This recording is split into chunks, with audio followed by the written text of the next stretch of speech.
My name is Claire, and until that night, I truly believed silence was the safest way to love my family. I didn't walk into that dinner expecting anything dramatic. I thought it would be the usual small talk, forced smiles, everyone pretending things were fine because pretending was easier than asking real questions. I had already learned that lesson years ago. If I stayed quiet, if I didn't correct anyone, the evening would pass without damage. I was wrong. Halfway through dinner, my mother set her fork down and looked directly at me. Not the way she looks when she wants to ask how work is going, but the way she looks when she has already decided who is at fault. "I hope you're happy," she said. "After everything you've done, your brother's life is a mess." The room went still. My father didn't stop her. He nodded, like she had just spoken a long-held truth out loud. My brother sat across from me, eyes fixed on his plate, shoulders tense, saying nothing. I felt the words land on me slowly, like something heavy settling into place. They said I was selfish, that I had always been competitive, that if I hadn't made certain choices, my brother wouldn't have fallen behind. My mother said I had set a bad example. My father said I never thought about how my success made others feel. I listened. I always listened. What they didn't know, what none of them knew, was that for years, every mistake they blamed on me had already been paid for. Quietly, privately, by me. But at that table, I didn't say a word. I watched my brother's hands tremble slightly before he tucked them under the table. I noticed how carefully he avoided my eyes. That was familiar too. He had always let silence do the work for him. They told me I had ruined his future. I swallowed and nodded because that was what I had been trained to do. Agree. Absorb. Make it easier for everyone else. They had no idea that while they were accusing me of destroying his life, I had been the one keeping it from collapsing completely. It hadn't started as some grand sacrifice. It never does. The first time, it was small. A missed payment. A temporary problem. He called me late at night, voice shaky, promising it was the last time. He said our parents didn't need the stress. He said I was the only one he trusted. I told myself I was just helping him get back on his feet. Then it happened again, and again. Each time I paid. I covered the fees, the debts, the mistakes that never made it to the family conversation. I canceled plans. I drained savings. I told myself it was easier this way, that if I handled it quietly, everyone could keep believing the version of him they loved. Over time, the silence became expected. If something went wrong, I fixed it. If something went missing, I replaced it. If questions came up, I redirected them. No one ever thanked me because no one ever knew. And my brother learned something dangerous. He learned that if he stayed quiet long enough, I would step in. At the table that night, my mother leaned forward and said the sentence that finally cracked something open inside me. "You always needed to win," she said. "You never cared who you hurt." I looked at her and realized she genuinely believed it. That was the moment I understood the truth I had been avoiding for years. My silence hadn't protected my family. It had rewritten the story. It had made me the villain and everyone else the victim. My brother finally spoke then, barely above a whisper. "Can we not do this right now?" And just like that, the conversation shifted away from him again. Away from responsibility. Away from truth. They agreed. They always did. I sat there, hands folded, heart pounding, knowing that if I spoke, everything would change.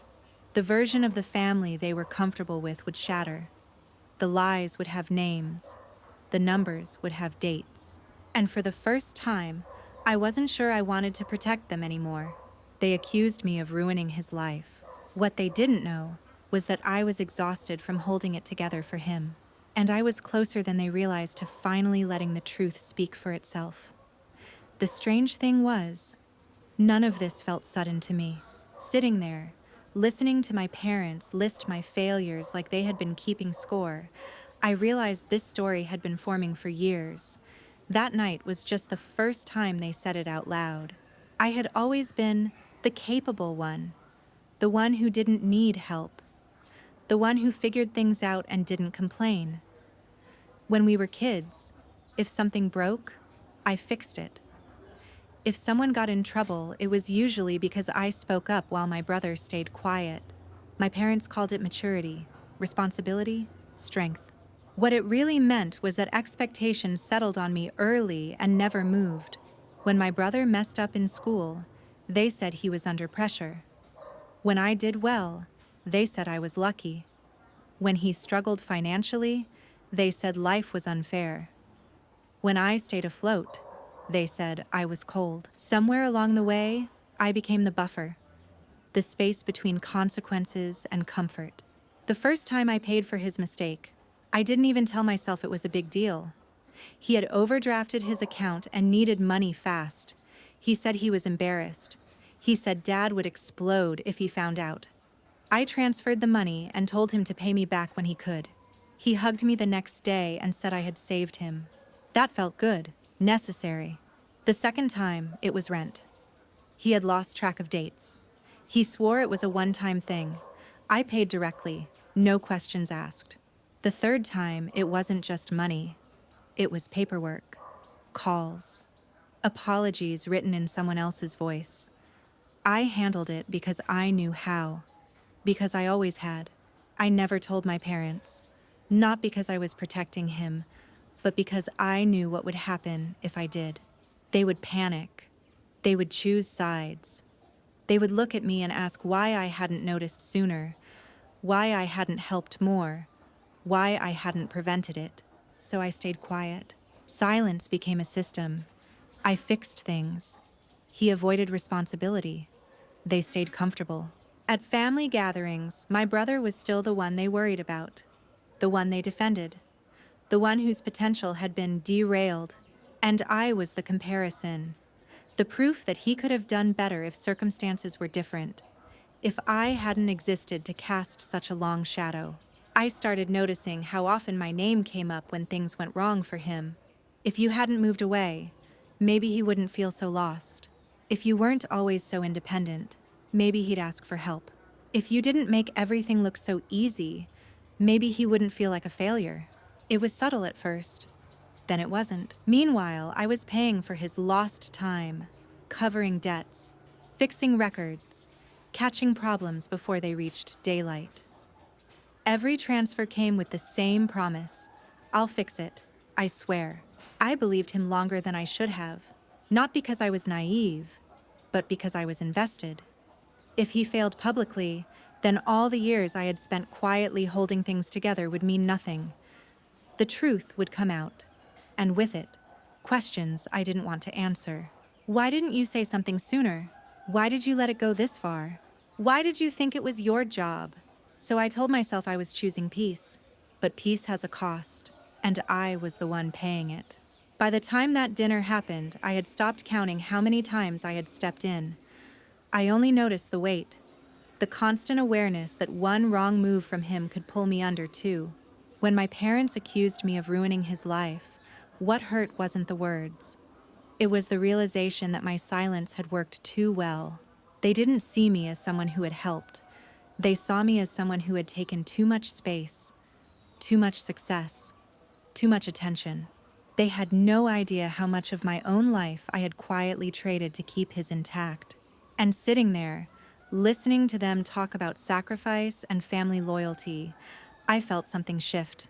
For the first time, I wondered what would happen if I stopped fixing things.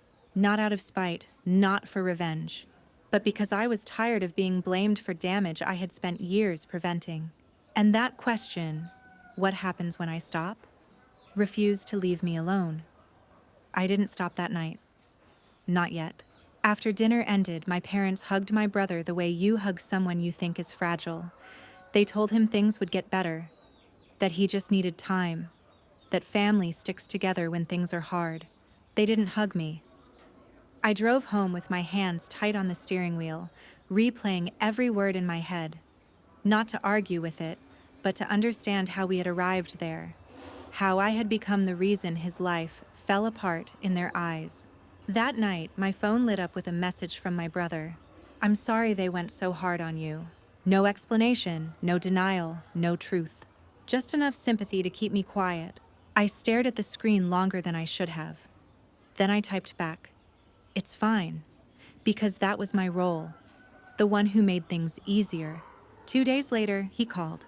He sounded calm, almost relieved.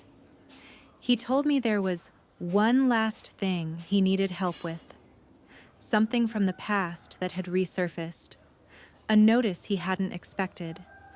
He said if our parents found out now, after that dinner, it would destroy what little trust they had left in him. "I don't know who else to ask," he said. I knew exactly what he was asking me to do before he said it. I also knew I should say no, but years of conditioning don't break in a single moment. I transferred the money. Again. I told myself this would be the final time. I told myself I was buying peace. What I was really buying was more silence. A week later, my mother called me. She said she was worried about my brother. She said he was under so much pressure.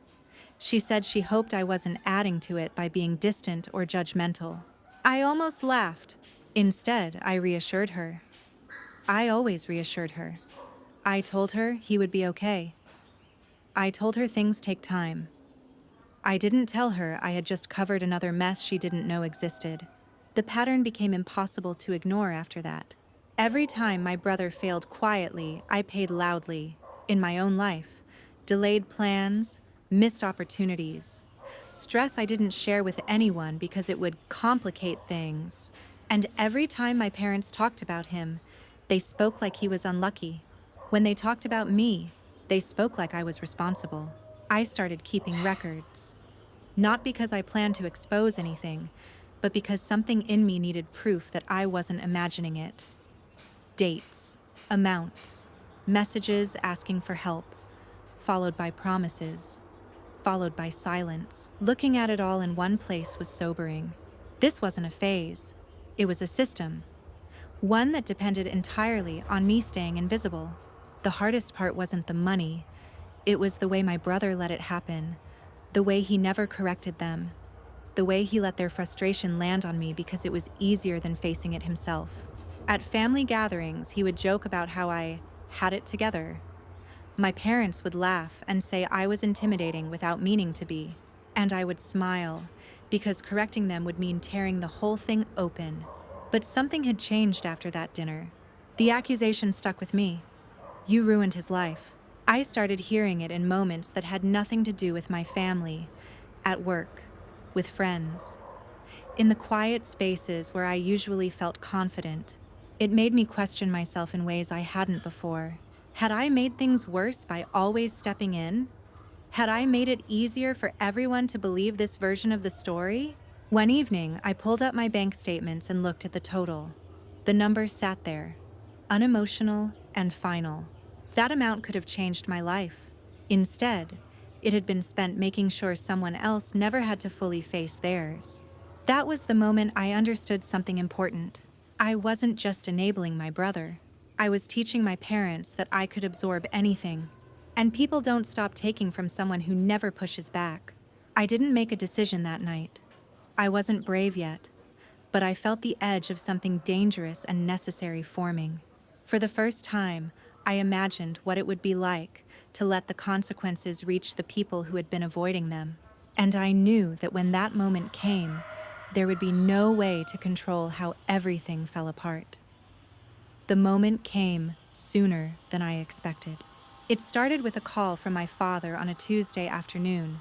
His voice had that tight, controlled edge it only took on when something had already gone wrong, and he was looking for someone to hold responsible. He didn't ask how I was. He didn't ease into the conversation. He went straight to it.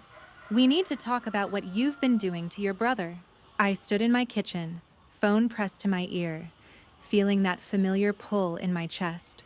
The instinct to calm him, to explain gently, to take whatever blame he was offering and smooth it over. "What do you mean?" I asked. He exhaled sharply. "Don't play dumb. He's struggling again. He's overwhelmed. Your mother thinks you've been pressuring him, making him feel like he can't measure up. I closed my eyes. So this was how it landed. Not as concern for him, not as curiosity about what had actually happened, but as another mark against me. I haven't pressured him, I said. I've been helping him. There was a pause. Then my father laughed, short and disbelieving. Helping? He said. By always acting like you have everything together? By making him feel like he's always behind? You don't see how that affects him?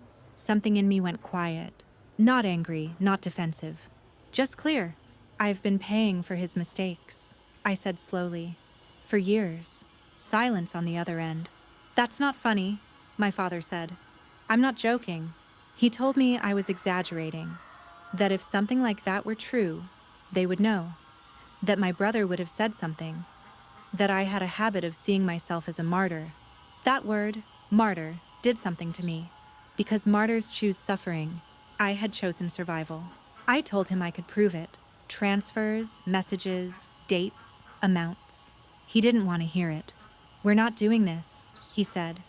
Your brother is fragile right now. We're not going to pile onto him because you suddenly feel resentful. Suddenly, after we hung up, I sat on the floor with my back against the cabinet and laughed until it hurt. Not because it was funny, but because it was absurd how predictable it all was. The truth wasn't just unwanted, it was inconvenient. That night, my brother showed up at my door without warning. He looked tired, older than I remembered. He didn't sit down. He just stood there, hands in his pockets, eyes darting around my apartment like he was searching for something. They called me, he said. They're upset. I know. They think you're trying to turn them against me. I looked at him for a long moment. Did you tell them the truth? I asked. He hesitated. Just long enough. I didn't think it was the right time, he said. They wouldn't understand. I felt something crack then. Not loudly, not dramatically, but cleanly. You let them think I ruined your life, I said. Again, he rubbed his face. It's not like that. It is exactly like that. He finally sat down. He told me he never asked me to do any of it, that I chose to help, that if I hadn't stepped in, maybe things would have been different. Different how? I asked him that. He didn't answer.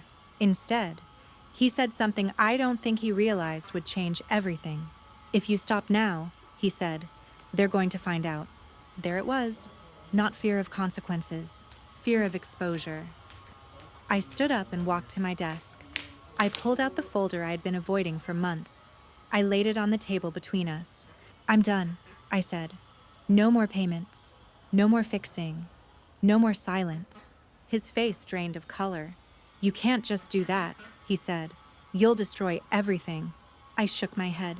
No, I said. I'll just stop holding it together for you. He left shortly after. No apology, no accountability, just panic. Over the next few days, the calls came. My mother cried. My father lectured. My brother sent messages that bounced between anger and desperation. They all said the same thing in different ways. Why now? Why are you doing this to us? And not once did anyone ask how long I had been doing it. That was when I understood the final truth. They didn't see my help as sacrifice. They saw it as obligation. And the moment I withdrew it, they called it betrayal. But betrayal only exists when someone believes they were entitled to what you gave. I wasn't ruining my sibling's life. I was finally refusing to keep paying for it. And that decision was about to force a truth none of them could ignore anymore. The truth surfaced the way it always does. Messy, inconvenient, and impossible to contain. 3 weeks after I stopped helping, my parents called for another family dinner. The message said they wanted to clear the air. I knew what that meant. It wasn't about understanding. It was about restoring balance, the kind that required me to bend. I went anyway, not because I owed them anything, but because I was done being spoken about like I wasn't in the room. The accusations came faster this time. My mother said my brother hadn't been sleeping. My father said he was falling apart under pressure. They said my sudden withdrawal had destabilized him, that I had abandoned him when he needed me most. Then my mother said the sentence she must have rehearsed all week. "You're ruining his life." I felt oddly calm. "I've been paying for it," I said. "For years." My father sighed like I was being dramatic again. "You keep saying that. So let's stop pretending," I replied. "Let's talk numbers." That got their attention. I pulled out my phone and opened the file I had kept hidden for too long. I read dates, amounts, reasons. I didn't raise my voice. I didn't add commentary. I just stated facts. Every time my brother had messed up, there was a transfer. Every time my parents thought things had magically resolved, there was a payment they didn't know about. My mother stared at me like I was speaking a language she didn't understand. "This can't be right," she said. "Why wouldn't you tell us?" I looked at her. "Because every time I tried to bring up concerns, you told me not to stress him. Because you said he was fragile.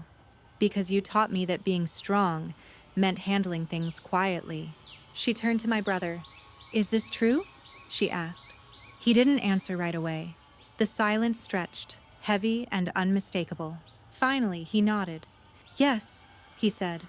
"But I didn't ask her to." She offered. Something in my chest tightened. Not from surprise, but from confirmation. My father leaned back in his chair, rubbing his temples. "So, all this time?" "All this time," I said. "You thought I was the problem." My mother's voice shook. "Why would you let us think that?" I didn't respond immediately. I wanted to answer honestly. "Because correcting you would have meant letting him fall," I said. "And I thought if I could just absorb it, everything would stay together." My brother finally looked at me then. His eyes weren't grateful, they were resentful. "You didn't have to play hero," he said. "Now they're disappointed in me." That was the moment something in me went cold. "This was never about heroism," I said. "It was about consequences. And I kept them from you." My father stood up. "Enough. This isn't helping anyone." But it was helping me. For the first time, the story in that room was shifting. Not in my favor, but toward the truth. My mother started crying. She said she felt blindsided, that she never meant for things to go this far, that families help each other. "I did help," I said quietly. "I just won't do it anymore." They didn't like that answer. They asked if I would reconsider, if I could at least ease him back into stability, if I could do it one last time while they figured things out. I shook my head. "No," I said. "This is where it stops." The reaction was immediate. My brother accused me of punishing him. My mother said I was tearing the family apart. My father said I was being rigid and unforgiving. I listened to all of it. And for the first time in my life, I didn't try to fix a single word. Because the truth was finally out. And once spoken, it couldn't be taken back. They had spent years believing I was the reason his life was hard. Now they were being forced to face the reality that I had been the reason it wasn't harder. And that realization made them uncomfortable in ways they didn't know how to handle. I left that dinner knowing something irreversible had happened. Not just in the family, in me. I was no longer willing to be the invisible solution to someone else's repeated mistakes. And the aftermath was only beginning. The fallout didn't come all at once. It came in fragments. Texts sent too late at night. Calls that went unanswered. Conversations that circled the same accusation from different mouths. I had changed. That was the word they used. Not things have changed. Not we didn't know. Just me. My mother sent a long message 2 days after that dinner. She said she hadn't slept. She said she felt like she had failed as a parent. Then, without even a pause, she asked if I could at least help my brother temporarily until he got back on his feet. I read it 3 times. The apology was real. The request was automatic. I didn't respond. My father tried next. He called during my lunch break, his voice unusually soft. He said families go through phases, that this didn't need to become a permanent fracture, that my brother was embarrassed and struggling and didn't know how to fix things on his own. I told him the truth. He won't learn if he never feels the damage. There was a long silence on the line. "So you're just done?" my father asked. "No," I said. "I'm done covering." That distinction mattered to me, It didn't seem to matter to him. Over the next week, my brother spiraled. Not because his life was suddenly ruined, but because for the first time, there was no buffer between his choices and reality. Bills bounced. Deadlines were missed. Calls from creditors started landing where they should have years ago, on his phone. He left me a voicemail that night. It wasn't angry. It was worse. "You could have warned me," he said. "You didn't have to just stop." I almost called him back. The reflex was still there, sharp and familiar. The urge to explain, to soften, to rescue. But then I remembered all the times I had warned him. All the times he laughed it off because someone else always cleaned it up. I deleted the voicemail. The next family gathering was smaller, tense. No one raised their voice, but everything felt brittle, like one wrong word would shatter the room. My mother kept watching me like she was trying to recognize someone she used to know. At one point, she said, "I just don't understand when you became so cold." I looked at her, really looked. "I didn't become cold," I said. "I stopped burning myself to keep everyone else warm." No one responded to that. My brother barely spoke that night.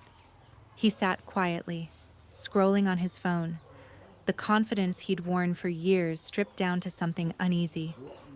When he finally did look up, his expression wasn't apologetic. It was calculating.